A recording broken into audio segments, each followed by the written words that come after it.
Здравейте отново. Моят оператор явно не знае как е пауза, така че ще е на два отделни клипа. Да започнем сравняването. Ето е сглобена и облечена новата ни звезда. Сега, сравняването. Скъпата кукла, ръцете й са като желе. Няма скелетон, имаше едни телчета, които изкочва през кожата. Ето тук може да се види една дупчица, където ми е пръста.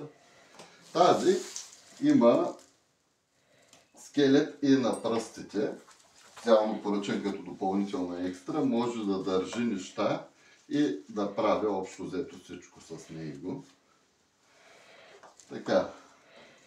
Тази ефтината има желе на циците, тази скъпата няма. Тази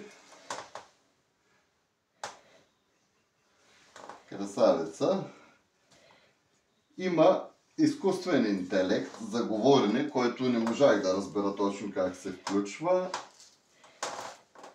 Тази скъпата няма. Тя скъпата, даже и косата, и която дойде, много бързо се повреди, че трябваше да я купувам нова перука. Купих и перука Wednesday Addams. Така. Сега да видим тук тези функции, за които говорих. Ето тук на гърба й може да се види, на гърба й, ако камерата се приближи към гърба й, към тези работи. Има една функция за пъшкане и охкане, която трябва да е на два езика. Китайски и английски.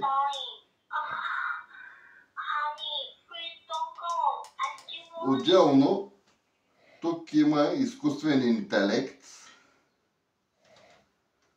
който трябва да ти говори и отговаря. Само че и него не знам как да го превключа на английски все още. Има и функция за смукване на вагината.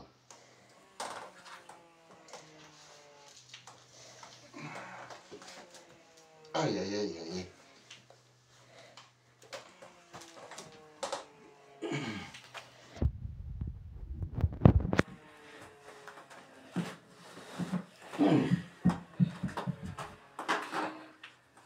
Ето сега включих функцията за засмукване на вагината, но няма да се справим.